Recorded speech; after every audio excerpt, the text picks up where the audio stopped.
siempre, con el respeto a la democracia. También para todos los señores oficiales de la reserva, como llaman allá en Colombia, acá llamamos al servicio pasivo, y a todos los profesionales civiles que también son parte de la Fundación de Liderazgo y Transformación de Colombia. Agradecer la invitación que me han cursado para hablar sobre un tema, considero de coyuntura, particularmente que es, está en movimiento y obviamente eh, he elegido el tema relacionado del dominio de 20 años del movimiento al socialismo a un nuevo ciclo y obviamente con una pregunta hacia dónde va Bolivia con Rodrigo Paz. Este análisis que voy a hacer es un análisis estratégico, político, obviamente del proceso electoral que ha vivido Bolivia en los últimos meses, desde el mes de agosto, en la primera vuelta el 17 de agosto y el 19 de octubre en la segunda vuelta, el balotaje, donde como resultado de dichas elecciones, pues ya tenemos un gobierno que se ha posesionado el pasado 8 de noviembre en la ciudad de La Paz.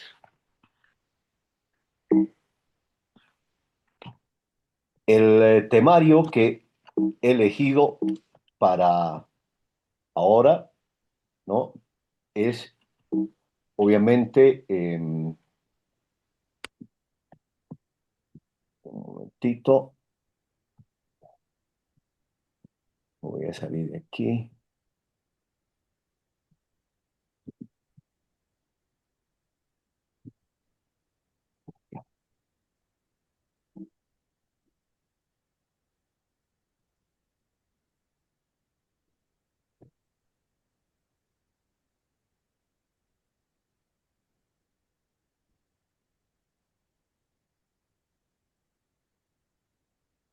Se congeló la pantalla.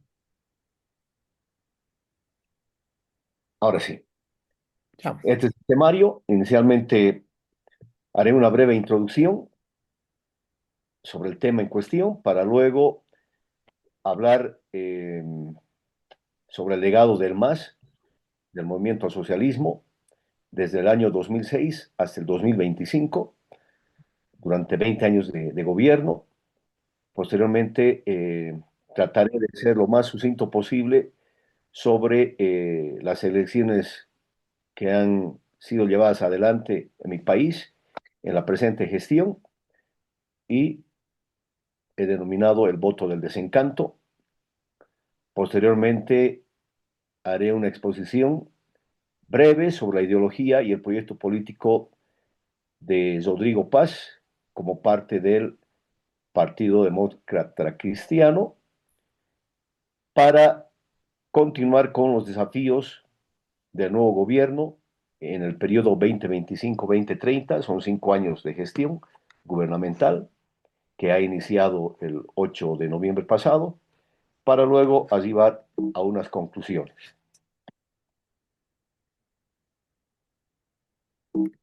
Es importante, ¿no?, hacer notar de que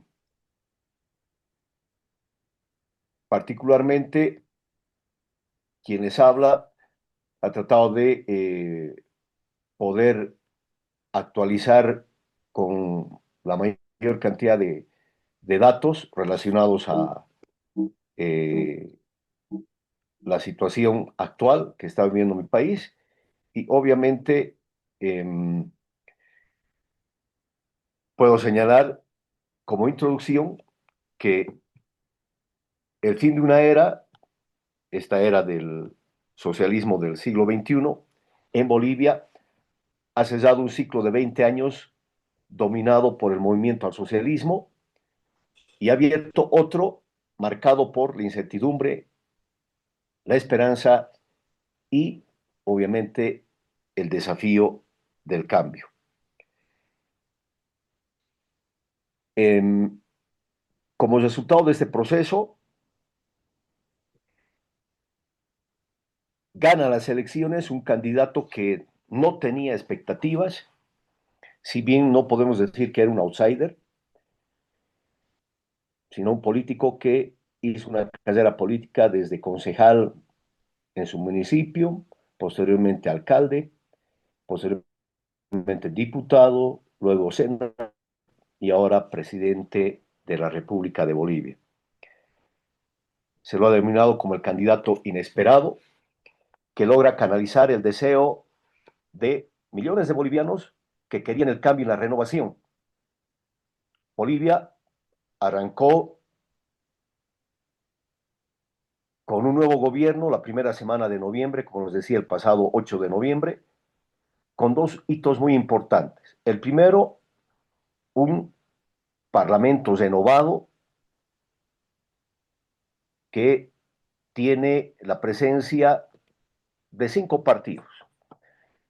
El partido con mayor representatividad, pero que no tiene la mayoría, en los 2 tercios, particularmente los 2 tercios, eh, es el PDC, luego el de la Alianza Libre, que postuló a Tuto Quiroga, luego la Alianza Unidad, que postuló al candidato Doria Medina, posteriormente la Alianza Súmate, que tiene una representación muy reducida,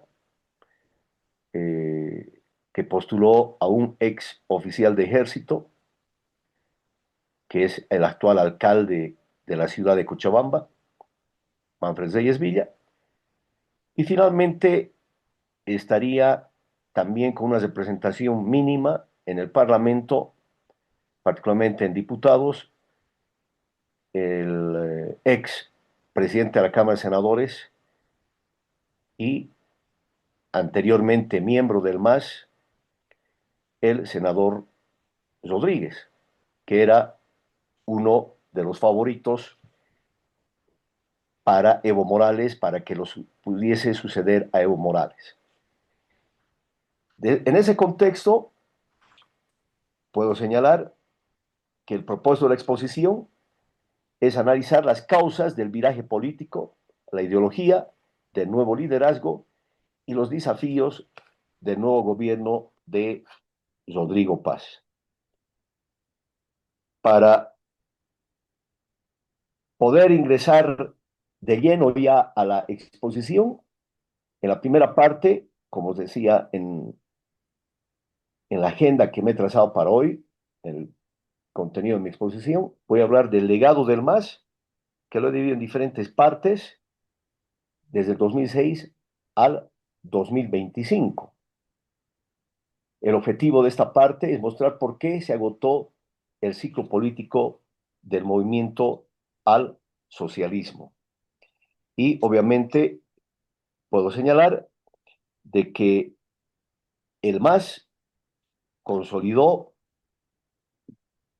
una, un modelo populista e indigenista que en su primera década logró la inclusión social y crecimiento económico gracias, y aquí quiero resaltar, gracias al periodo neoliberal, particularmente con el descubrimiento de pozos gasíferos y petrolíferos que generaron la bonanza hidrocarburífera en un país, de la cual disfrutó el gobierno del MAS. Sin embargo, su control absoluto del Estado, porque llegó a controlar de manera, podríamos decir, disimulada y a datos abierta de los diferentes órganos de poder del Estado. Ingresó el MAS a un periodo de corrupción que generó una crisis institucional al interior de su partido, deteriorando no solamente su unidad al interior de ese partido, sino también generando una crisis de legitimidad y credibilidad en la población boliviana. Lo más importante es señalar que la fractura entre Evo Morales y Luis Arce marcó el fin del ciclo plurinacional. Dentro de la consolidación inicial, como ustedes pueden ver en la diapositiva, del 2006 al 2014, que he denominado una etapa de ascenso al poder, de una legitimidad en su primer periodo, de la bonanza económica que les decía, pero que no fue generada por ellos, sino por los gobiernos neoliberales. Puedo señalar de que Evo Morales llega al poder el año 2006 con un fuerte respaldo popular y un discurso anti-neoliberal cesado y centrado en la recuperación del control estatal sobre los recursos naturales, especialmente el gas y los hidrocarburos. Genera el 2006 una denominada nacionalización del gas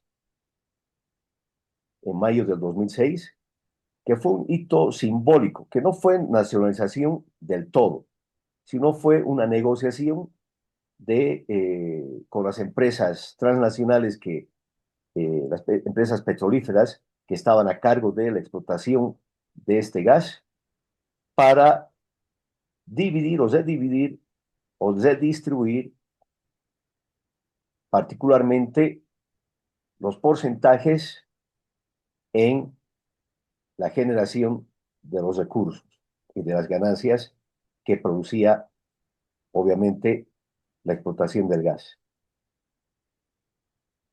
Durante estos años, Bolivia vivió una bonanza económica sin precedentes, favorecida por los altos precios en las materias primas. El Producto Interno Bruto creció en un 4,9% anual y generó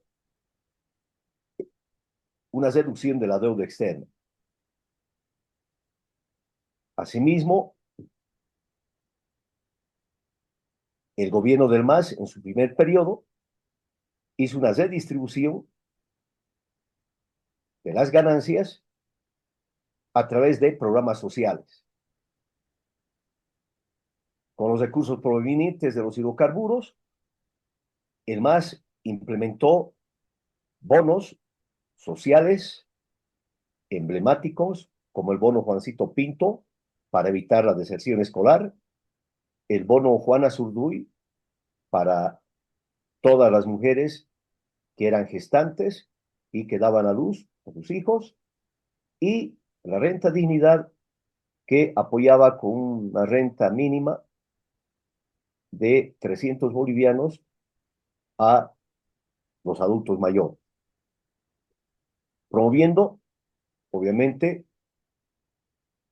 a reducir la pobreza moderada, a evitar la deserción escolar, apoyar a las mujeres en su etapa de gestación, y se consolidó una presencia estatal fuerte en la economía, generando una especie de capitalismo de Estado, donde el gobierno asumía el control de toda la economía a través también de la producción y la creación de empresas estatales que posteriormente se corrompieron y generaron pérdidas.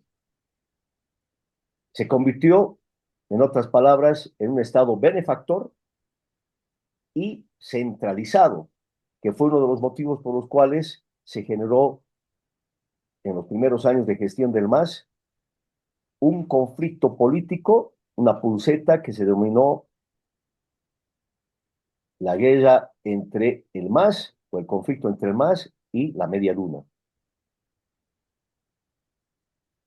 Les decía que hubo una inclusión social e indígena, generando una revolución simbólica de no solamente la inclusión de los pueblos indígenas originarios campesinos, que reconocía la nueva constitución política del Estado, en la cual se sustentó este gobierno, ¿no?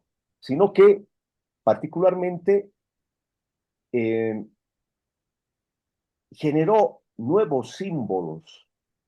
Se trató a través de un discurso de la deconstrucción de la historia, se trató de hablar de una nueva decolonización y obviamente ahí surgió la huipala como símbolo de inclusión, diversidad y reivindicación histórica de los pueblos originarios indígenas de mi país. Políticamente, Evo Morales se consolidó como el primer presidente indígena, lo que le otorgó la legitimidad simbólica y el orgullo de muchos sectores históricamente marginados. Sin embargo, este discurso indigenista y de inclusión también empezó a ser explotado por los socialistas del siglo XXI que introdujeron una especie de hegemonía ideológica donde trataron de identificar al indígena con principios de carácter socialista, generando una especie de indigenismo político, convirtiéndose en un instrumento de control y de división social. En este periodo, como ustedes pueden ver en la diapositiva, como síntesis, puedo señalar que el MAS logró combinar nacionalismo económico, aplicando un modelo económico que según ellos era como para ganar el premio Nobel de Economía, porque se sustentaba en la redistribución de la riqueza de manera simbológica, identitaria, en un relato que dio esperanza y poder político a diferentes organizaciones sociales que sustentaban este proyecto político denominado Movimiento al Socialismo. Pero esta fuerza fundacional del MAS con el tiempo se transformó en poder absoluto. De ahí que ingresamos a la siguiente etapa, al declive progresivo que se sustenta en este periodo del 2014 al 2025, cuya característica vendría a ser una etapa de desgaste, corrupción y crisis institucionalizada.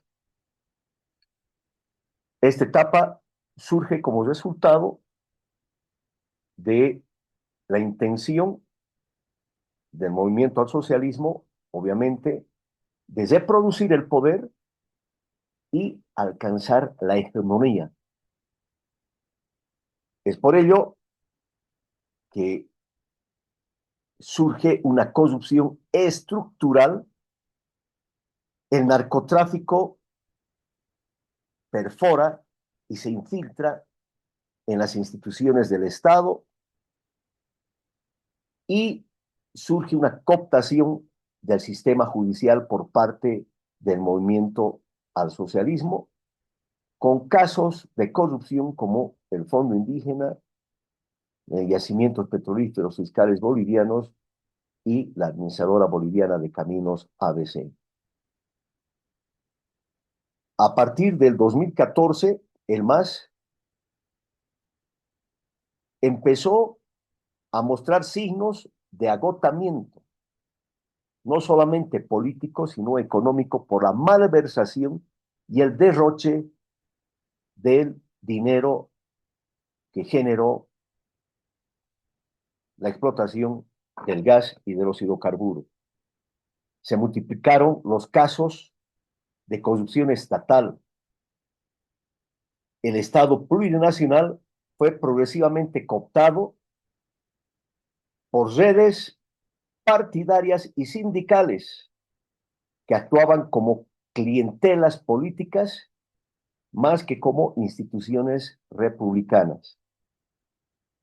En paralelo, Bolivia se consolidó como un corredor del narcotráfico internacional, con crecientes informes de la ONU y obviamente como resultado de la eliminación o expulsión de la DEA sobre, la, sobre el territorio de Bolivia y obviamente generando a través de una ley en el Congreso que se incrementaba las cantidades de producción de la hoja de coca legal. Pero aparte de ello, se siguió produciendo más coca excedentaria, que obviamente casi el 80% de esta coca iba a las factorías de la cocaína. Como resultado que el Poder Judicial se subordinó al Ejecutivo, los jueces y fiscales respondían al partido y la justicia se convirtió en la herramienta de persecución política o de protección política de aquellos políticos corruptos del MAS, tanto de Evo Morales como de Luis Arce. Esta situación generó una crisis de legitimidad, como ustedes pueden leer en la diapositiva, que surgió como resultado del referéndum del 21 de febrero del 2016, donde Evo Morales pretendía desconocer la constitución política del Estado, donde él ya no podía presentarse a nuevas elecciones del 2019. Pese a perder dichas elecciones, o perdón, pese a perder ese referéndum, Evo Morales desconoció el no y se presentó como candidato vulnerando la Constitución y obviamente en complicidad con el Tribunal Constitucional que decidió que era un derecho humano el de postularse indefinidamente como presidente de la República de Bolivia.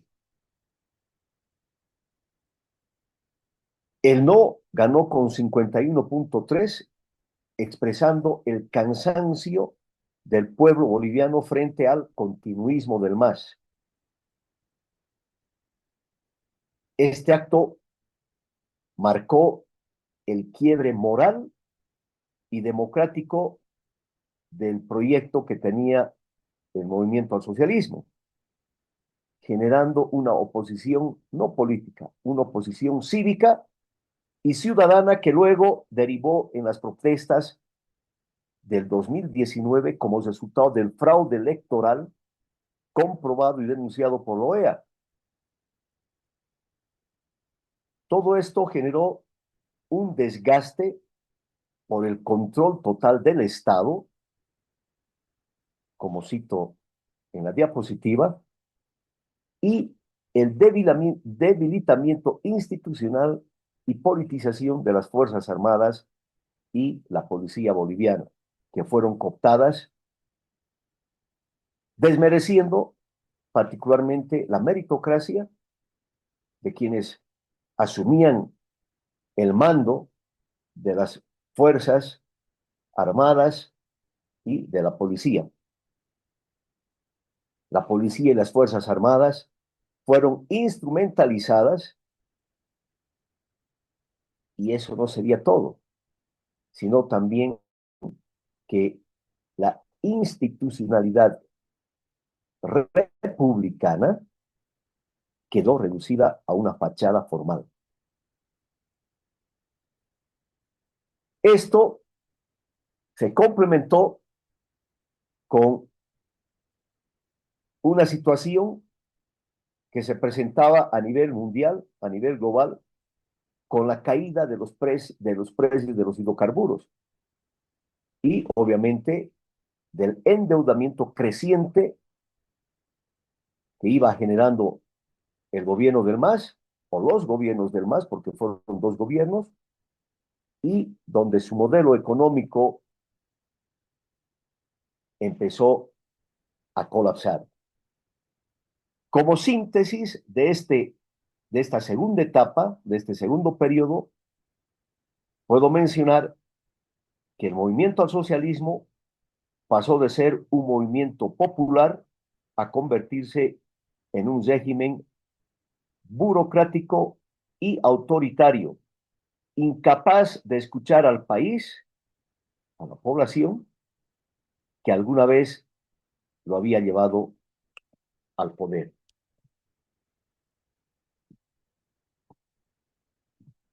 Entramos a la tercera etapa, crisis final y fractura interna, del 2020 al 2025.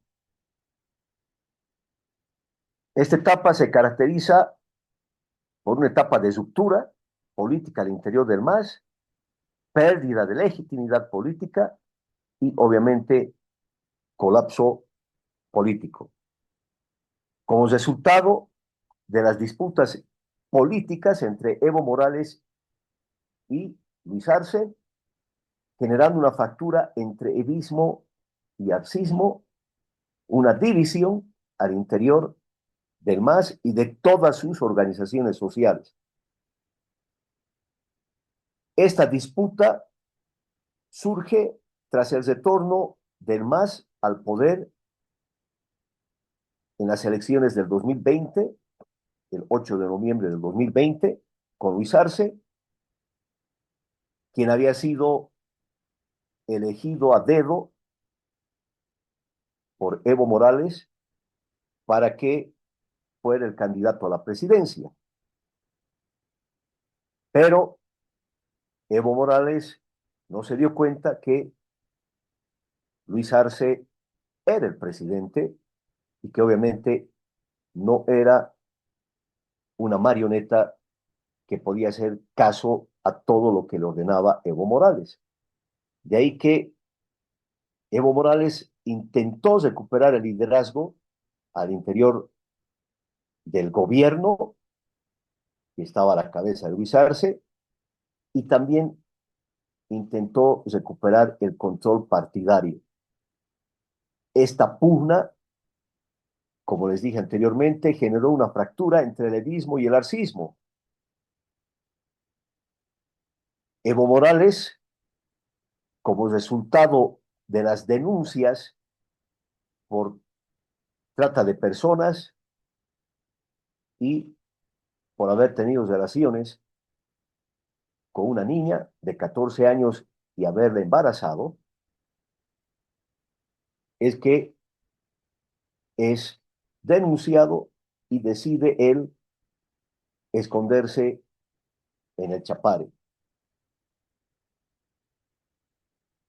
Y desde el Chapare, Evo Morales radicalizó su discurso contra Arce, tratando de afectar su imagen.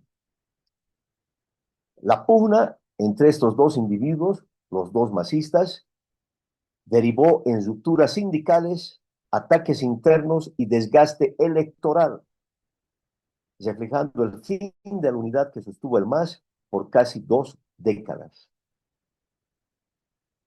Esto se dio como resultado del desencanto popular frente al Estado plurinacional convertido en botín político y el MAS en las elecciones de este año perdió terreno en el Alto, en Cochabamba y obviamente en sus antiguos bastiones. Clases populares, que eran el sostén de Evo Morales y del MAS, y los jóvenes urbanos se alejaron del discurso plurinacional, percibido ya como un instrumento de corrupción y de surgimiento de nuevas oligarquías y de privilegios. La población boliviana empezó a reclamar transparencia, meritocracia y valores políticos y democráticos que el MAS no pudo ni supo encarnar en casi los 20 años de su gobierno. Este desencanto popular también convertido en un botín político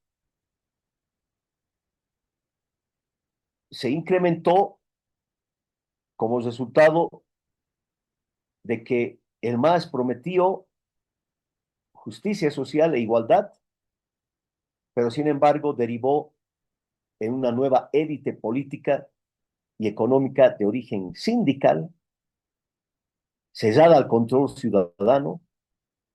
El Estado plurinacional se convirtió en un aparato burocrático al servicio del partido más que al país.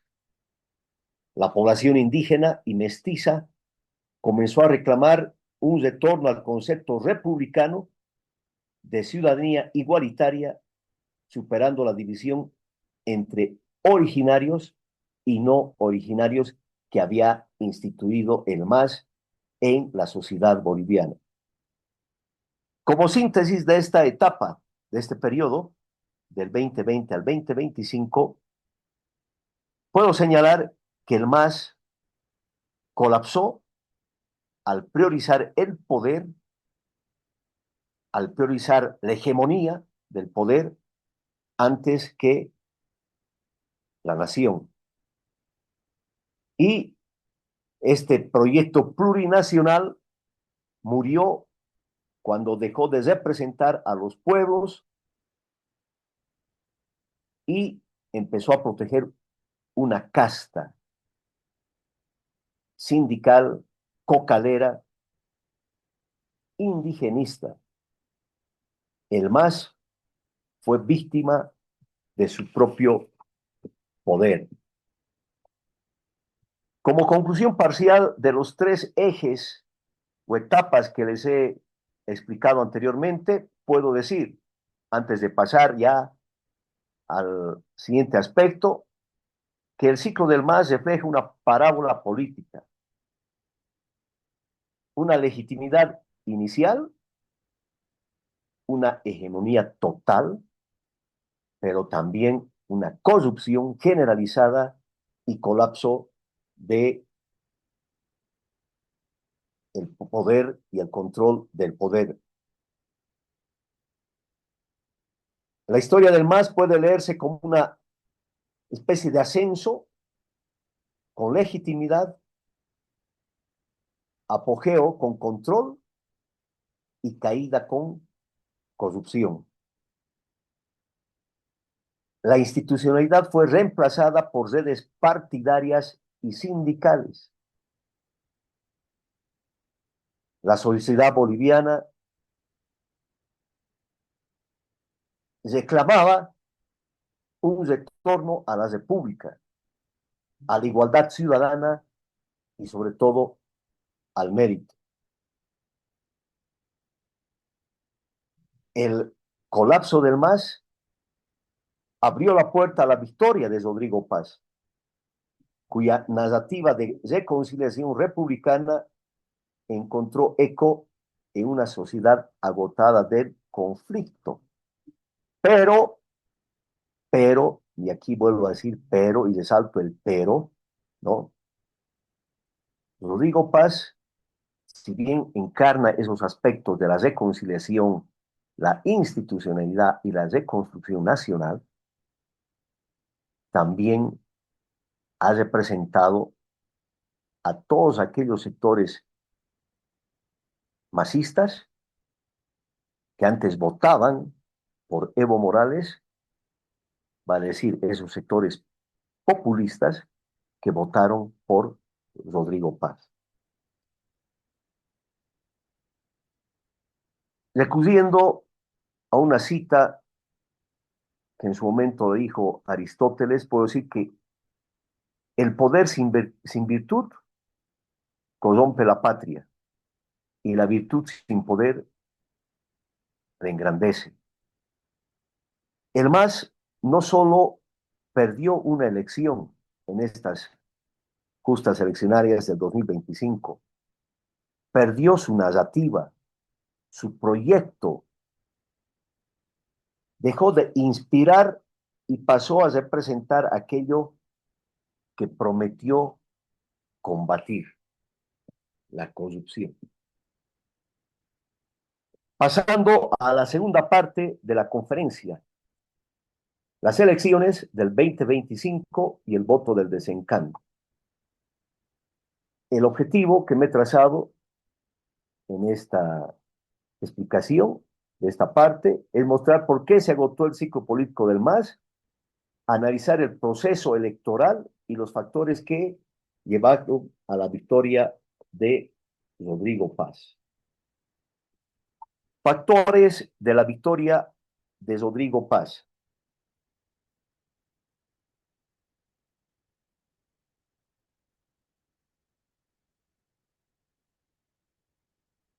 En primera vuelta, Rodrigo Paz obtuvo el 32.8% contra un 27% que era la segunda fuerza de Tuto Quiroga. Y obviamente el MAS tuvo muy poca votación en esta primera vuelta. En una segunda vuelta, Rodrigo Paz, con el Partido Demócrata Cristiano, obtiene el 54.96% de los votos frente a un 45.04% que obtuvo Tuto Quiroga en el balotaje.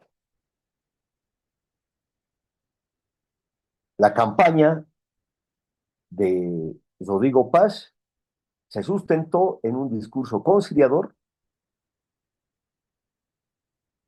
en la reconciliación nacional, en la transparencia y la renovación generacional, atrayendo a jóvenes y clases medias cansadas del MAS. Y en este aspecto considero que ambos candidatos tenían casi el mismo discurso, tanto Rodrigo Paz como Tuto Quiroga. Sin embargo, uno de los actores determinantes para el triunfo de Rodrigo Paz fue su vicepresidente, un ex policía dado de baja por deserción, que va como vicepresidente y trabajó por redes sociales, particularmente resaltando el símbolo y considerándose el símbolo de la anticorrupción. Los factores que podríamos decir que fueron claves para la victoria de Rodrigo Paz fue el cansancio social al autoritarismo del MAS, como les dije anteriormente, el voto joven urbano que buscaba renovación política, un uso estratégico comunicacional de redes sociales y mientras el MAS hablaba del pasado, como siempre, Rodrigo Paz hablaba del futuro.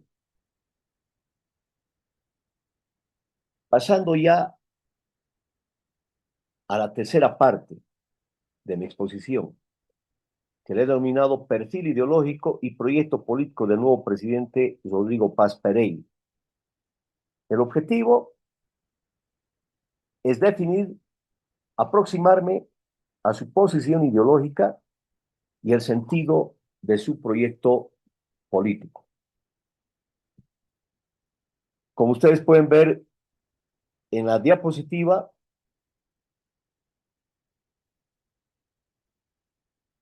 la ideología de Paz podemos definirla, o a él lo podemos definir, como un centro reformista y republicano. Republicano en el sentido de querer volver a la República de Bolivia, que fue borrada por el gobierno del MAS, cambiando el nombre de República de Bolivia por Estado Plurinacional de Bolivia. Ojo que ese decreto supremo sigue vigente. Fue un decreto supremo que aprobó Evo Morales y que obviamente Rodrigo Paz estará analizando si va a abrogar ese decreto supremo o lo va a mantener. Rodrigo Paz combina apertura económica con justicia social y plantea una reconstrucción moral del Estado.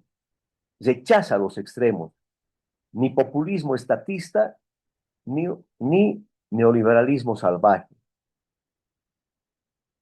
Su ideología está inspirada en los valores democráticos, en el institucionalismo y en la apertura de Bolivia al mundo, que eso fue parte rescatable de su discurso de posesión el pasado sábado. Y ahí voy a citar a Paz en su discurso de investidura, señalando lo siguiente. Dijo, abro comillas, nunca más una Bolivia sometida a ideologías fracasadas. Abramos el país al mundo con dignidad, trabajo y justicia. Entre otras cosas que también dijo durante esta semana, que él no trabaja en favor de ideologías, sino él va a trabajar en favor del pueblo. En materia económica, se espera que la orientación se mueva hacia una mayor liberalización del modelo económico. Y particularmente, si bien Rodrigo Paz es catalogado como centrista o de centro derecha, pero en su posesión, o perdón, en su primera victoria, en la primera vuelta, lanzó un grito de eh, Che Guevara y de Fidel Castro, hasta la victoria siempre, ¿no? Que eso confundió a muchos. Sin embargo, no lo volvió a hacer más. Y hoy en día, por las decisiones que está tomando y su aproximación particularmente al gobierno de los Estados Unidos, al retorno de la DEA y su apertura no solamente a los Estados Unidos, sino también a otros países occidentales europeos, se lo considera de centro derecha.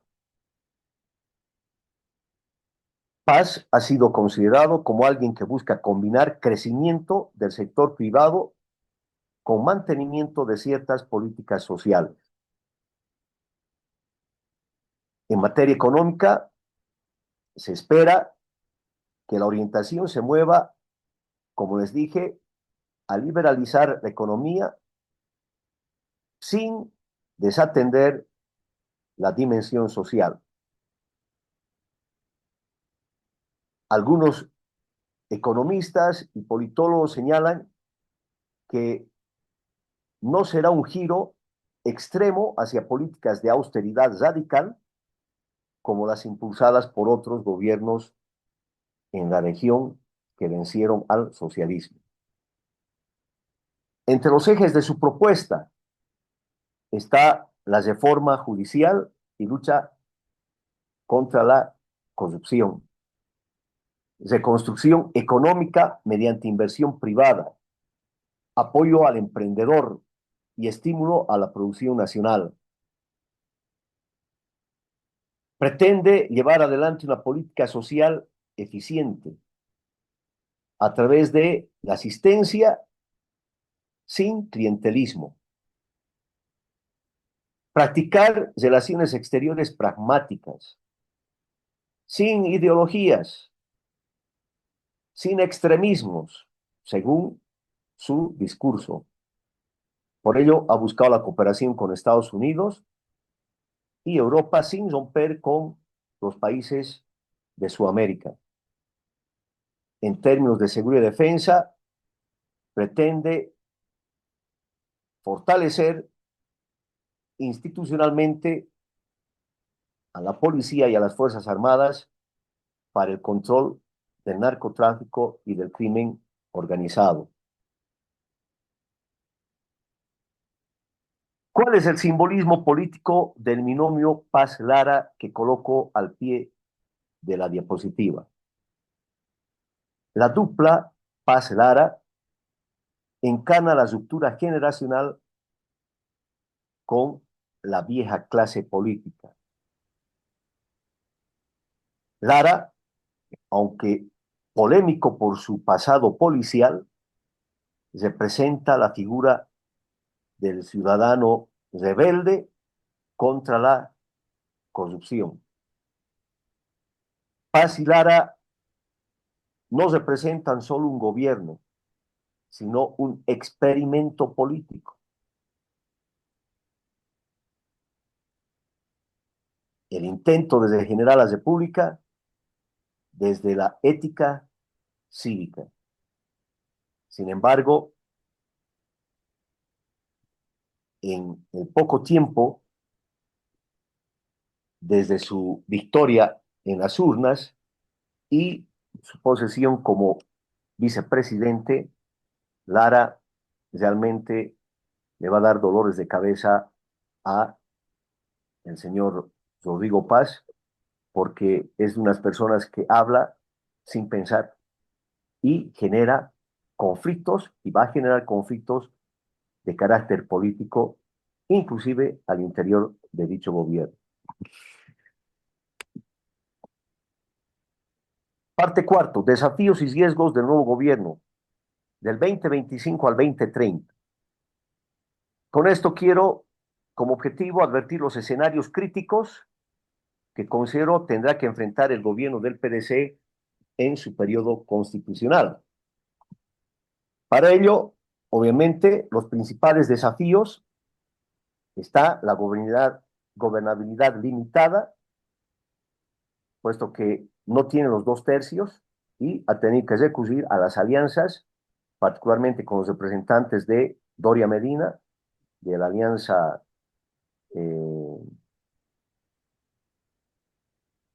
me olvidó, Libre es de Tuto Quiroga y Unidad, la alianza Unidad de Doria Medina.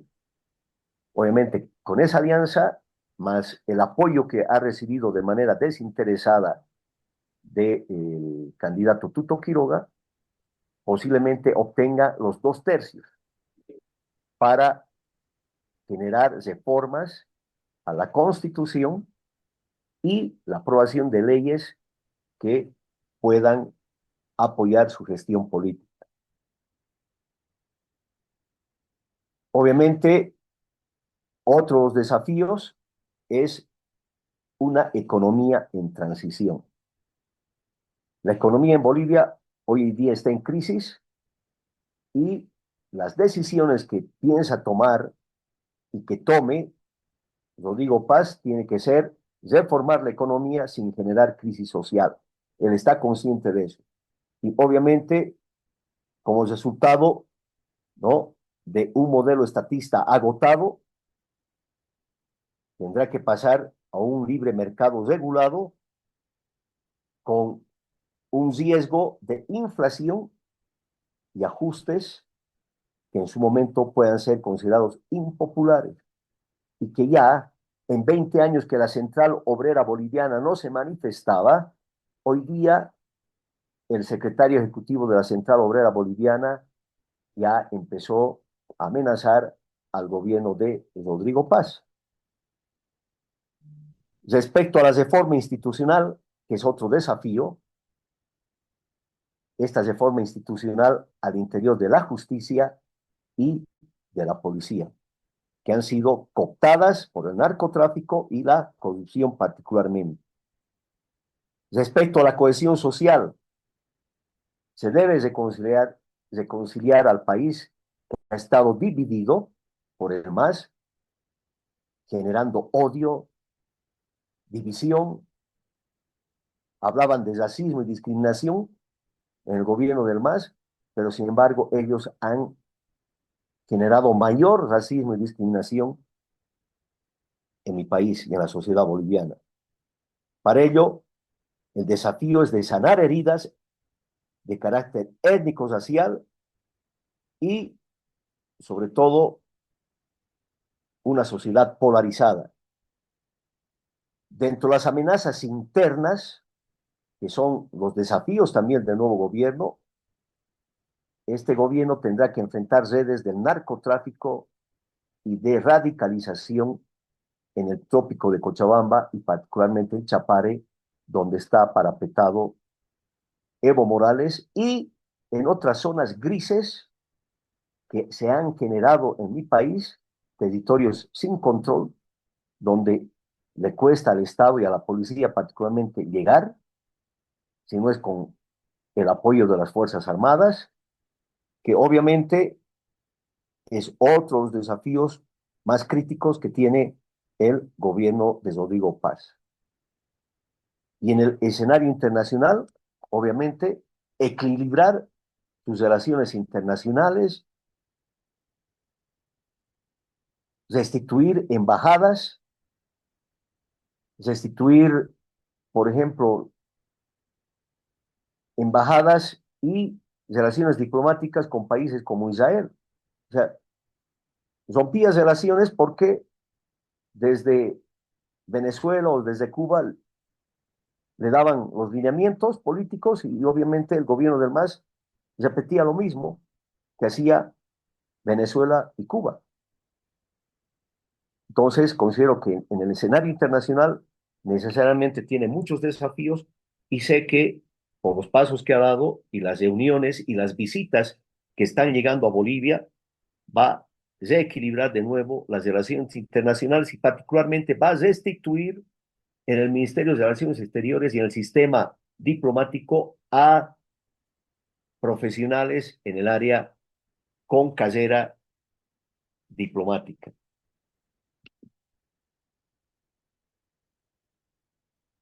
Riesgos y oportunidades.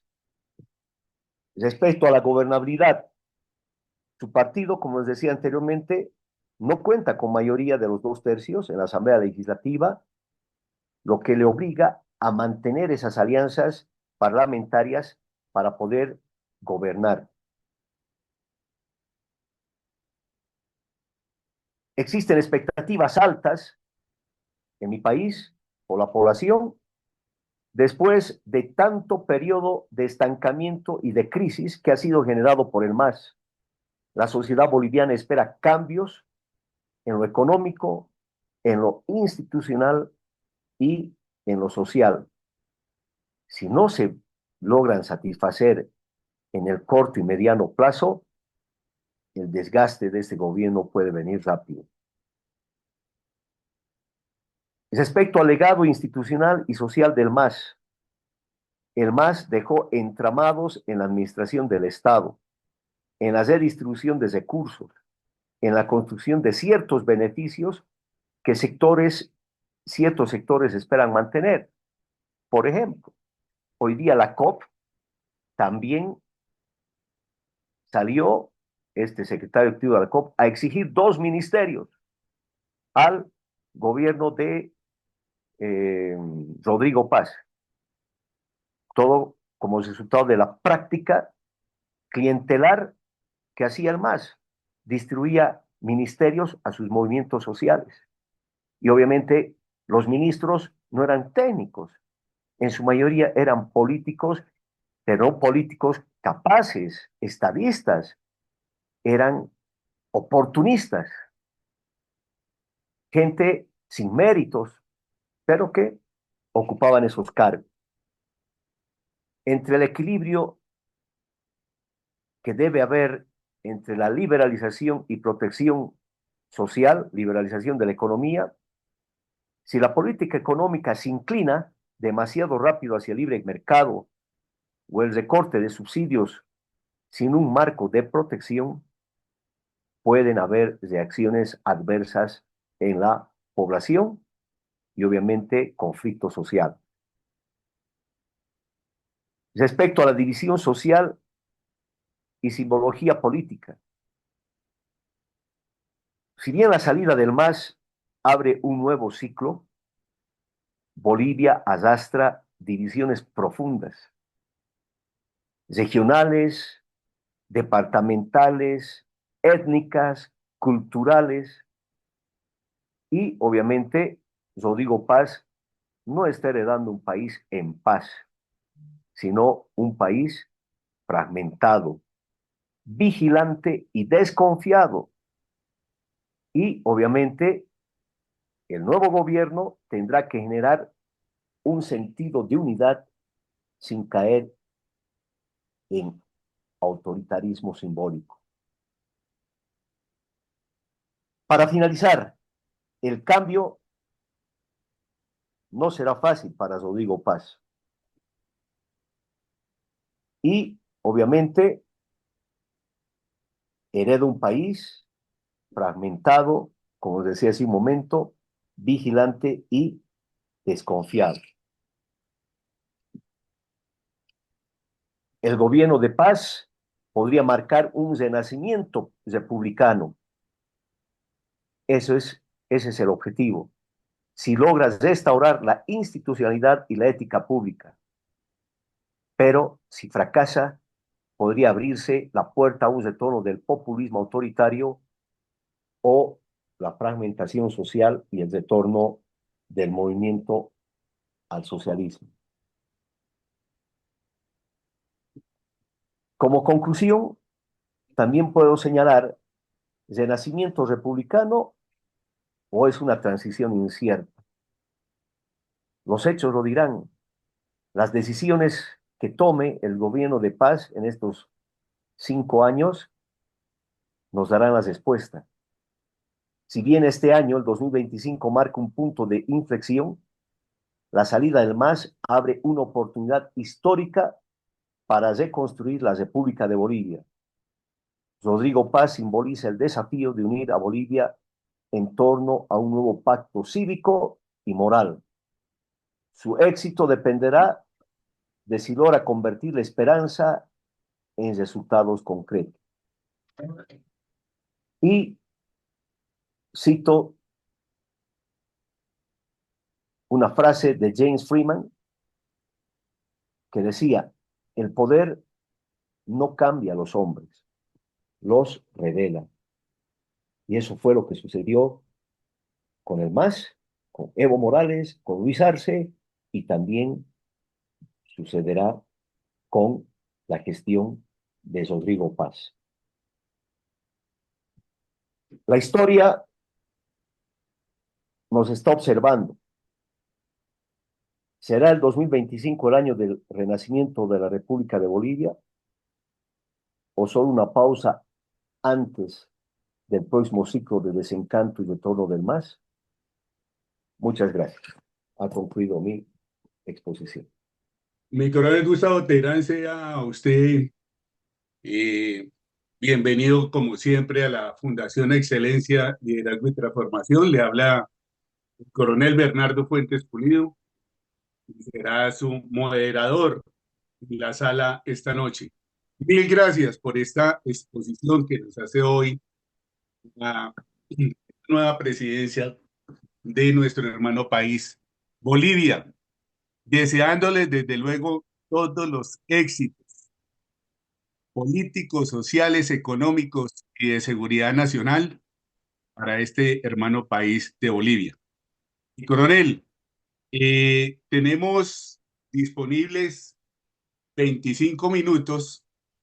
Usted me dirá cuántas preguntas desea aceptar o recibimos las manitos arriba de quienes quieran hacer las preguntas. Pues solamente tenemos 25 minutos. Usted me dirá.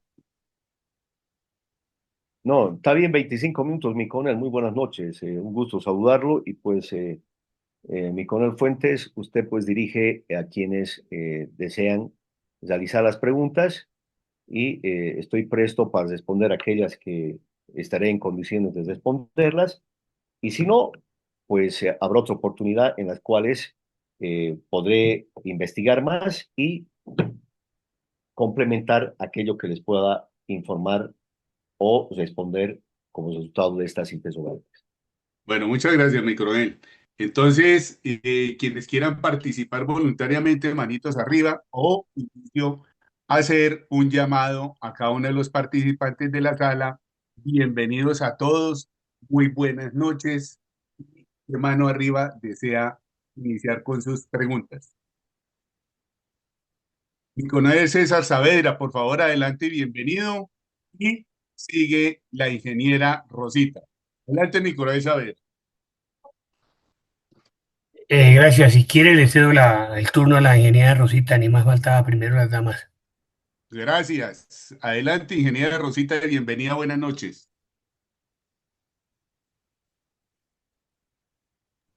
Muchas gracias, César. Da un gusto estar entre caballeros. Por supuesto, yo quisiera que todos los miembros de la sala pudieran hacer preguntas muy concretas para también solicitarle a nuestro conferencista respuestas muy concretas. Pero ya que tengo la oportunidad y quiero ser ejemplo de concreción, mi coronel Terán, primero que nada, muchas gracias por tan magnífica exposición. Eh, yo quiero contarle que veo como una especie de eh, boleto que tienen los que se llaman socialistas o que nunca se llaman socialistas, sino progresistas y cualquier otra cantidad de apelativos, pero que son simplemente comunistas. Tienen algo como escrito y se repite en todas partes donde se han apoderado de los gobiernos. Esto que ha sucedido en Bolivia nos está sucediendo en Colombia. Sin embargo, nos da usted esperanzas de que puede haber un cambio pronto y así lo espero yo para Colombia. Me gustaría saber si usted participa de esta esperanza que yo tengo, porque sin duda alguna sus conocimientos geopolíticos habrá estudiado a Colombia y se da cuenta de lo que nos está sucediendo. ¿Podemos tener esa esperanza con este gran ejemplo que nos ha dado Bolivia? Claro que sí, ingeniera Medina. Em, Como muy bien decía mi coronel Villamarín en muchas exposiciones que lo he escuchado, ¿no? Y en charlas que tengo con él permanentemente, em, nuestros pueblos se emanciparon del coloniaje español y lograron vencer a la monarquía española y obviamente lograron su independencia y conformar sus repúblicas, sus estados-nación. En el transcurso de la historia, tanto de Colombia como de Bolivia, obviamente hay muchas cosas comunes, ¿no? Y lo propio en los otros países como Venezuela, Ecuador, Perú, Chile. Y hemos vivido del péndulo, particularmente del péndulo político, de la izquierda a la derecha, de la izquierda a la derecha. El Mm, mejor ejemplo es la Argentina, el Brasil, ¿no? Nosotros hemos sido capturados durante 20 años, mm, ¿no? Como rehenes por un proceso denominado el socialismo del siglo XXI, muy bien elaborado en el Foro de Sao Paulo en 1990 como resultado del fin de la Guerra Fría y obviamente mucha gente de la clase media, muchos académicos que obviamente cansados de la corrupción también de partidos de derecha, ¿no? Porque hay muchos de derecha que también son corruptos, obviamente pensaron que este tipo de discurso bonito, agradable de Chávez, de los Kirchner, de Correa y demás podía haber cambiado. No, era un anzuelo, eran discursos. Lastimosamente, países como Cuba, en su revolución, y mm, Venezuela siguen manteniéndose secuestrados por poderes que no han podido ser lastimosamente derrotados a través de las urnas, ¿no? Y lo importante es que hayan políticos que generen estrategias, hayan políticos que tengan esa visión de estadistas, como dice mi coronel Villamarín, y obviamente considero que su país va a salir de este, podría decir, mal momento a la cabeza del señor Gustavo Petro, ¿no? Y que obviamente Colombia siempre ha sido, pese a los problemas de de la delincuencia armada, del narcoterrorismo con las FARC, el ELN, ¿no? Tiene grandes profesionales, grandes hombres que han construido y han aportado a la independencia de mi país y de muchos países de Sudamérica. Entonces, ¿por qué no? A través de la política, a través de las urnas, preparar ese proyecto y poder decir no más progresistas en ese péndulo que va de la izquierda a la derecha, y estoy seguro que su país sí va a salir, señora o distinguida dama, ingeniera Rosita Medina. Muchas gracias, mi coronel. Ingeniera Rosita, muchas gracias y aprovechamos para darle de nuevo la bienvenida a la sala. Nos da gusto tenerla acá de nuevo. Su compañía es muy especial para todos nosotros. De verdad que Muchas bienvenida. gracias. Muchas gracias, igualmente. Bueno, ingeniera Rosita, gracias. Le damos la palabra, entonces acá tenemos una manito levantada de mi coronel Carvajal Lazo, por favor, adelante. Gracias, señor coronel. Eh, Gracias, señor coronel Terán. Terán, perdón. Sí, Gustavo Terán. Terán. Gracias, señor coronel Terán. Excelente su exposición sobre comunismo y democracia. Mis deseos porque Bolivia retorne nuevamente a la vida republicana. Manifestaba usted al principio de su exposición que Bolivia incurrió en el capitalismo de Estado, en el Estado benefactor y en el centralismo. Obvio que estas son las características de los estados socialistas.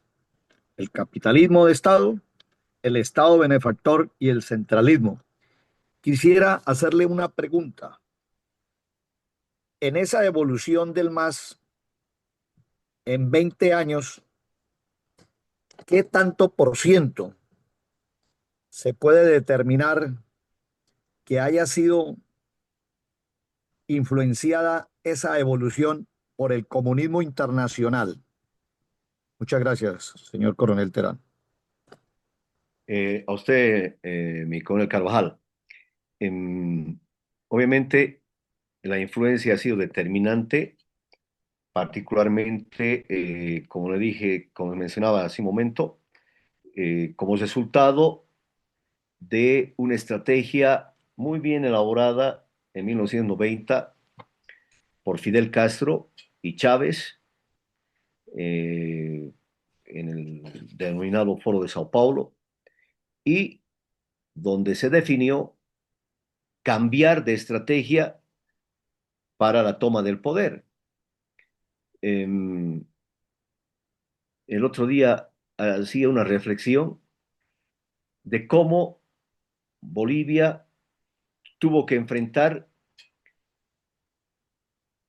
una segunda guerra, podríamos decir, contra el comunismo internacional, una primera vez frente a la invasión Castro comunista en 1967 con el Che Guevara y un grupo de bandidos, de delincuentes armados, que con aventureros tanto cubanos, argentinos, peruanos y bolivianos, pretendían, obviamente, a través de la lucha armada, la toma del poder y desde aquí generar una especie de eh, exportación de la lucha armada hacia los países de la región. A Dios gracias, ese movimiento narcosubversivo o no narcosubversivo, ese movimiento subversivo fue vencido por el ejército de Bolivia, pero lograron la captura del poder a través de esa estrategia establecida en el Foro de Sao Paulo. Y obviamente, así como ellos llegaron a la toma del poder a través de las urnas y quisieron no solamente la toma del poder, sino el de poder alcanzar la hegemonía total,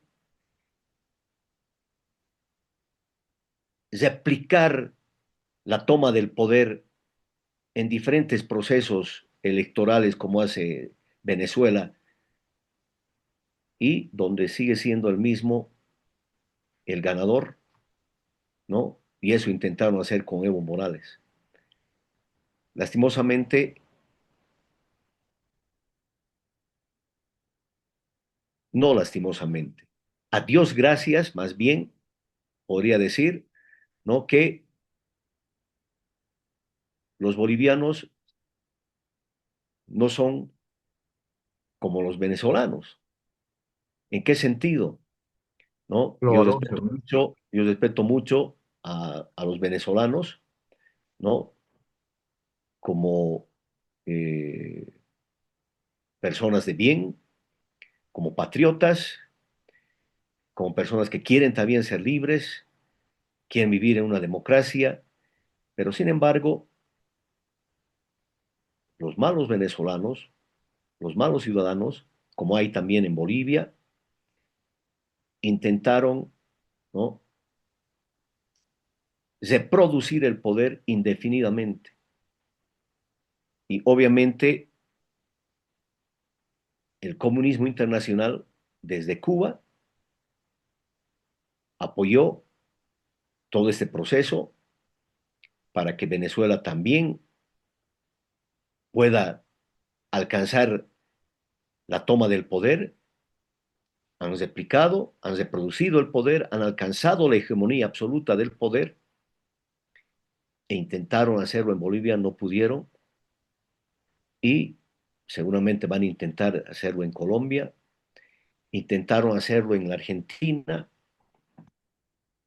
hoy en día en el Brasil, obviamente a través de la democracia, el Partido de los Trabajadores también está en el poder, pero es una democracia diferente a la democracia que en este momento existe en Venezuela y en otros países. Entonces, particularmente mi coronel Carvajal, considero que en un buen porcentaje, ¿no? Para que nuestros países caigan en las garras del comunismo, mucho depende de un trabajo de guerra cognitiva, de un trabajo de desinformación, de un trabajo de desculturización, de un trabajo de generar símbolos, cambiar la historia, llegar a confundir a la población y obviamente atraer a la clase popular para sus objetivos. Y de esa manera lo logran con él. muchas gracias, mi coronel. Luis Carvajal, muy amable por su pregunta. Por favor, adelante, doctora Ethel, y bienvenido. Muchas gracias, coronel. Saludo a toda la sala y a Rosita después de tanto tiempo, una bienvenida, un abrazo. Eh, Buenas noches, señor Terán. Qué bueno verlo otra vez. Yo he llegado a una conclusión y es que han fallecido muchos grandes líderes de la historia, de izquierda. ¿Usted no cree que eso es un buen punto donde pararse y afianzar la tranquilidad mundial respecto a que se está debilitando la izquierda, la extrema izquierda. Doctora, muy buenas noches. Un gusto saludarla y escucharla. Y un saludo hasta la Argentina. Eh, Obviamente, la izquierda no se va a debilitar. Ingresa en periodos, ¿no? En los cuales, como resultado de procesos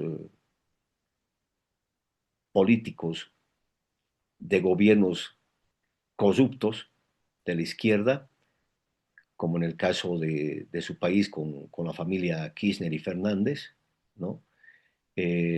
Permanentemente los gobiernos de izquierda se van eh, reconstruyendo, se van reciclando y obviamente van generando nuevas estrategias, ¿no?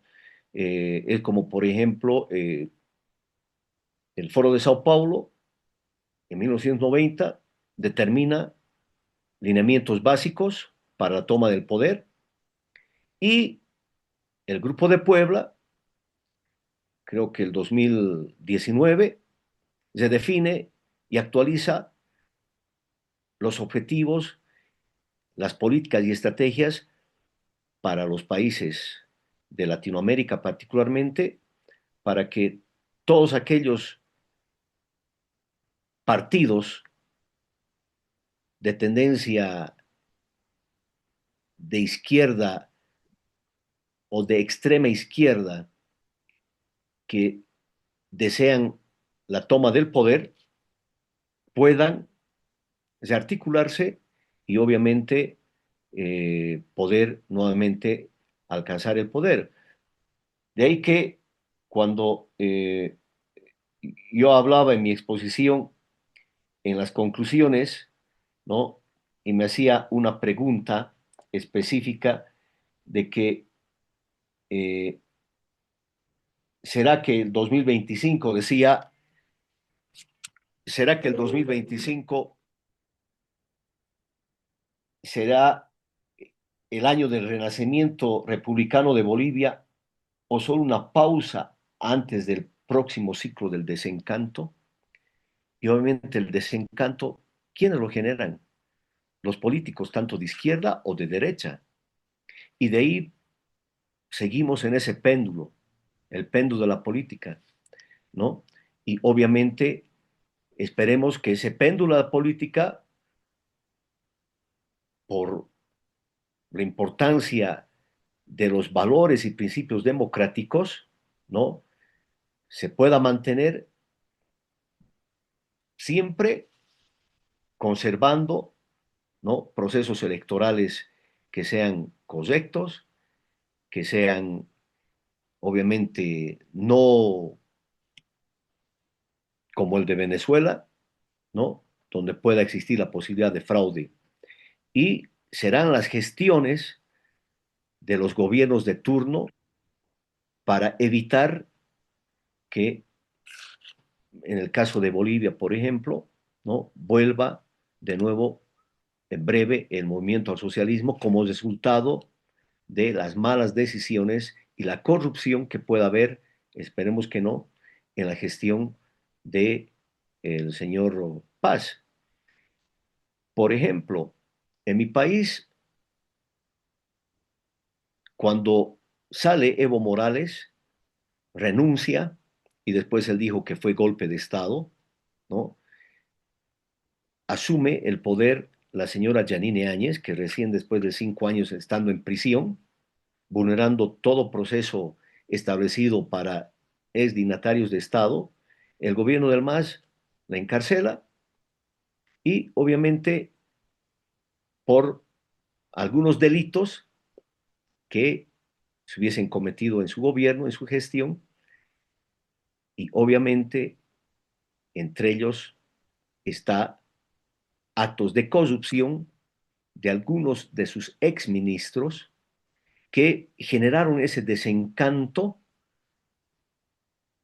en esa etapa en que el MAS fue vencido no por un golpe de Estado, sino por una rebelión cívica contra un fraude electoral y un cansancio de todo un proceso que les he explicado, ¿no? Y obviamente quienes asumieron el poder de transición en ese momento, alrededor de Yanine Áñez, fueron los que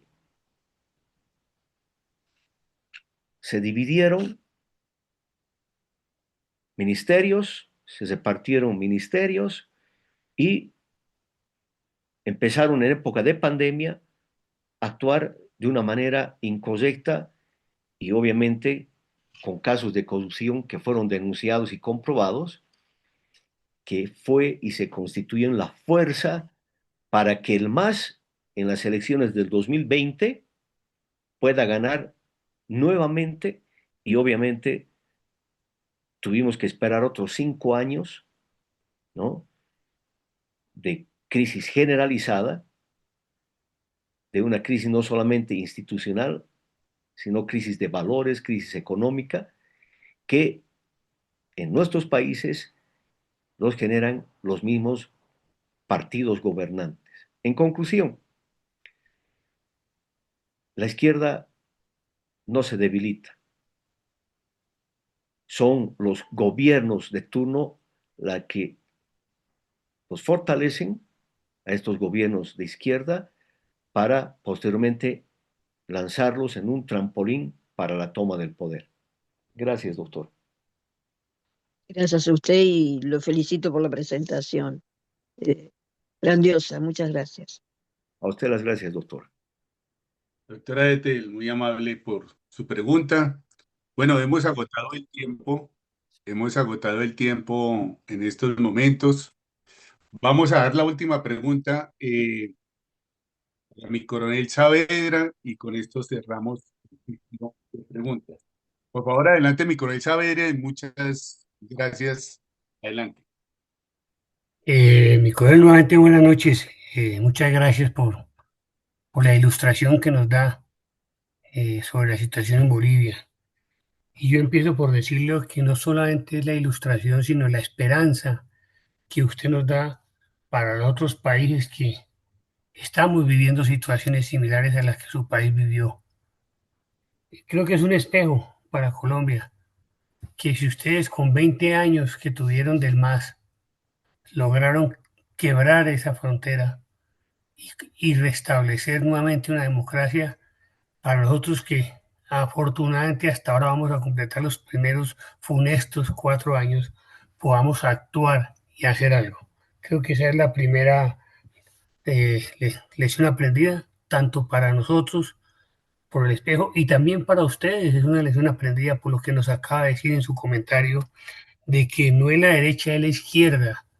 Son los partidos y los políticos los que se encargan de fortalecer eh, para que vuelva y retorne nuevamente esos gobiernos que no son deseados o esos gobiernos que logran construir y permanecer como el de Venezuela.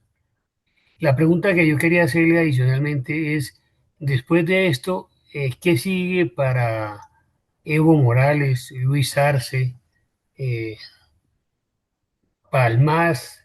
¿En el qué sentido ellos que fueron los protagonistas de la destrucción, el retraso de Bolivia en estos 20 años, ¿hay alguna acción que se haya seguir contra él? ¿Se vislumbra alguna acción por parte del nuevo gobierno, de la nueva justicia o de lo que se está reconstruyendo con mucha dificultad y por supuesto, como usted dijo, no con las 2/3 partes, pero sí con muy buena voluntad? Esa sería la pregunta, mi coronel. Gracias. A usted las gracias, mi coronel Saavedra, por su pregunta. Obviamente, el gobierno del señor Paz necesariamente estoy seguro que va a ser respetuoso de la constitución política del Estado. En el caso, por ejemplo, del señor Arce, eh, hay una ley en vigencia que dice que todos los dignatarios de Estado que son salientes, empezando del presidente, vicepresidente, ministros de Estado, viceministros, directores que han asumido diferentes cargos de importancia en el servicio público, no pueden dejar el país por 3 meses. Están arraigados hasta que se puedan hacer las auditorías, si es que hay algún tipo de irregularidades, se puedan hacer las denuncias correspondientes a través del Ministerio Público, y si es el caso del presidente, vicepresidente o los ministros de Estado, el hacer, tal cual dice la Constitución Política del Estado, un juicio de responsabilidades. En el caso del MAS, el MAS, dentro de lo que establece la ley de organizaciones políticas, sigue vigente, no ha perdido su personalidad jurídica, puede, y ya Evo Morales particularmente, que sabe que no puede participar más como candidato a la presidencia, está planificando, ¿no?, que sus bases obviamente puedan participar a través de alianzas con algunos partidos políticos, organizaciones políticas, puedan participar en las elecciones subnacionales para alcaldes en los 341 municipios que hay en mi país, y para gobernadores de los 9 departamentos que las elecciones se tienen que llevar el próximo año en el primer semestre. Entonces, esa más o menos vendría a ser la intencionalidad política tanto del MAS, de Evo Morales, y en cuanto a las acciones que va a tomar el gobierno del señor Rodrigo Paz. Leía en la prensa a su ministro de Justicia, que ha sido recién posesionado el día sábado, indicaba de que no hay ninguna ansia de revancha, de persecución y demás, que simplemente van a hacer cumplir la ley, y que en base a las auditorías y a las investigaciones que se hagan, ¿no? Obviamente van a determinar si es que amerita seguir los juicios de responsabilidades o las denuncias penales ante las instancias correspondientes. Bueno, muchas gracias, mi coronel Terán. Muchas gracias, mi coronel Saavedra. Agradecemos a quienes preguntaron, preguntas muy interesantes de verdad. Las respuestas que nos ha dado mi coronel Gustavo Terán para todas estas preguntas. Lamentable, el tiempo se nos terminó, pero habrá otra gran oportunidad de tenerlo usted, mi coronel Terán, en este espacio virtual tan importante. Damos la palabra entonces a mi coronel Luis Alberto Villamarín Pulido, presidente de la Fundación, para sus conclusiones y su bendición por el día de hoy. Adelante, por favor, mi coronel Villamarín. Gracias. Bueno, muchas gracias, mi coronel Fuentes, y a usted, mi coronel Gustavo Terán. Muchísimas gracias en nombre de toda la Fundación y de los asistentes al aula nuevamente, porque ha hecho usted una exposición excelente, muy puntual, muy moderada, muy tranquila y muy precisa de lo que ha ocurrido en la transición que inicia ahora con la salida o el término por lo menos aparente del periodo del MAS, que a juzgar por lo que usted nos cuenta aquí, lo que hemos visto en los medios de comunicación, ha sido nefasto para la hermana República de Bolivia.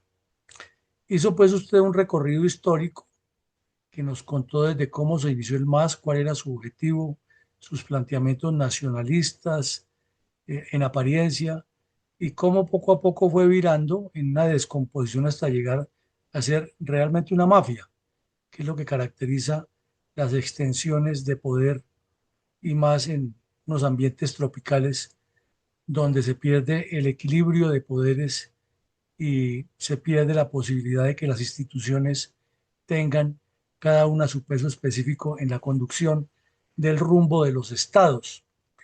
Y con base en todo lo que usted nos dice, podríamos sacar algunas conclusiones que no son las únicas ni las más definitivas, pero que podrían traernos una aproximación teórica más clara. En primera medida, fue un proceso que resultó exitoso por ahora, porque definitivamente el pueblo boliviano dio un vuelco, dio un paso trascendental, pero el futuro, como usted lo notó, es de incertidumbre. Es incierto porque no se sabe si estos personajes vuelven a la vieja corruptela que fue la causante de que precisamente el señor Morales, el señor Chávez, el señor Petro hayan estado en el poder en sus respectivos países. Eso no llegan gratis. O que no pase como sucedió en Nicaragua en los años 80, cuando el pueblo votó masivamente a favor de Violeta y de el señor Alemán y terminó una corrupción peor que la que estaban haciendo los comunistas y volvieron a elegir a Ortega y ahí lo tienen eternizado. O en Brasil, que lo hicieron tan mal Dilma y Lula, que el pueblo votó por Bolsonaro y fue tan letal el gobierno de Bolsonaro que volvió a subir Lula y ahora sí va a ser bien difícil sacar del poder al partido del PT. En segunda instancia, usted insistió mucho en la pendularidad que existe en Latinoamérica y la llevó específicamente a su tema central, que era el tema de Bolivia. Y complementa eso el primer punto, porque conduce al desconcierto. Esa pendularidad se vuelve como una especie de deporte en que la gente ya como que se somete, salgámonos de este y busquemos el otro, pero no hay concepto estratégico, no hay claridad, no hay proyectos, no hay partidos que tengan la solución. Y tocó usted otro tema fundamental del cual curiosamente se ideologiza en todas las campañas, pero no se utiliza como un basamento serio para conducir la política del Estado, y es el de los recursos naturales. Sabemos, porque usted nos lo ha dicho en otros escenarios, en otros conversatorios, la cantidad de recursos que tiene Bolivia y nada más con el gas y el litio. Pero se oye como más o menos dilucidamos de lo que usted nos dijo del conversatorio, es que hay esperanzas muy etéreas, porque resulta que se ideologiza el tema, no se hace la campaña ni el programa de gobierno con base en que los recursos naturales son para explotarlos y generar riqueza y diseminar los portafolios económicos, sino que lo utilizan es para agrandar la pobreza repartiendo lo que quedan los recursos y luego se les desaparece de las manos. Es un fenómeno que pasa en toda Latinoamérica y que ningún gobierno, ni de derecha ni de izquierda, en sus campañas lo propone en ese sentido, sino simplemente es el populismo y la ideologización. Se dijo también de parte suya y de algunos de los intervinientes que es urgente formar liderazgos políticos, no candidatos, que es lo que nos fascina en Latinoamérica tener, sino liderazgos contextuales que conduzcan partidos políticos con proyectos a largo plazo. Desafortunadamente, la gente de todo este continente, del Río Bravo hacia abajo y también del Río Bravo hacia arriba, muy fácilmente caes en el populismo, el color, la banderita, el cuento de que yo soy de esta tendencia y el otro de la otra, pero no se profundizan ni se analizan los programas ni los alcances de los mismos. Esto porque la institucionalidad es débil en Latinoamérica. Existen, y la Constitución, y usted no lo mencionó, existen las divisiones de poderes y las instituciones que tiene cada una la responsabilidad, pero son débiles porque están permeadas por lo que usted mismo dijo, el error de quienes tuvieron la bandeja de oro en la mano cuando la señora Yanine Áñez fue elegida por las circunstancias que ocurrieron y se dedicaron fue a la repartija. Dios permita que ahora el señor Paz no termine haciendo repartija porque él abrió relaciones con Estados Unidos y cree, como pasa en todos los corruptos latinoamericanos, que no son de izquierda, pero que son corruptos, que creen que Estados Unidos va a venir a resolver los problemas a ellos en lugar de que lo resuelva cada país por su cuenta. Entonces, para cerrar y complementar lo que dijeron otras personas que también lo resaltaron, este es un fenómeno que están haciendo, es un triunfo importante, igual al que ocurrió en Ecuador con la salida del correísmo, pero es un proceso. No es que ya esté marcado el camino, ni que haya un ejemplo claro a seguir, sino que es un proceso que le corresponde a cada país, en este caso a Bolivia, seguirlo desarrollando y a los demás países no solamente pensar en que ya en Bolivia se hizo, aquí tenemos ganado el camino, sino entender que esto es una lucha de largo aliento y que el combate va hasta el final, porque de lo contrario se reviven esos resentimientos y volvemos a la pendularidad de la que usted hablaba. Pues mi coronel Terán, esta es siempre su casa. Cuando usted lo considere, nos dice y le abrimos siempre espacios porque temas interesantes hay. Y seguramente cuando se cumplan los 100 días, lo vamos a tener aquí a usted también haciéndonos el balance político estratégico de lo que es, ha sido o habrá sido el, los 100 días, que es la cifra mágica con la cual se evalúa a los gobernantes en el mundo. Eh, Mi coronel, le doy la palabra para que usted despida el auditorio. Adelante, mi coronel Terán. Muchas gracias, mi coronel Villamarín. Agradecerle a usted y a todos los miembros de su fundación que se han dado un tiempito esta noche para poder asistir a su auditorio virtual. Felicitar siempre a Fundel, a la cabeza de usted, mi coronel, que siempre promueve este tipo de conversatorios a nivel no solamente de Colombia, sino también a nivel internacional. Es por ello que yo siempre voy a estar pendiente de cualquier conferencia que ustedes organizan para también yo poder seguir ilustrándome y aportar con mi granito de arena al análisis y a la interpretación de lo que sucede en nuestro continente y en nuestra región, no solamente en el ámbito político, sino también desde otro tipo de ámbitos, ya sea desde el análisis estratégico y geopolítico. Y obviamente concluyo con lo que les decía en la diapositiva de mi presentación, ¿no? Bolivia ha cesado un ciclo de 20 años del movimiento al socialismo, ha abierto un nuevo ciclo que está marcado particularmente por la incertidumbre, pero también por la esperanza de muchos bolivianos de mejores días, y ese desafío del cambio depende de todos nosotros, ¿no? En nuestros diferentes países. Y instituciones como el Fundelt tienen que seguir concientizando a sus ciudadanos, a sus políticos, para justamente, como usted muy bien decía, mi coronel, generar liderazgos estadistas para que estén capacitados de conducir algún día a nuestros países. Nuevamente, muchísimas gracias y les expreso siempre mis saludos y mis respetos desde la ciudad de La Paz. Un fuerte abrazo y será hasta una nueva oportunidad, mi coronel. Bueno, muchas gracias, mi coronel. A todos una feliz noche y que Dios nos siga bendiciendo e iluminando siempre.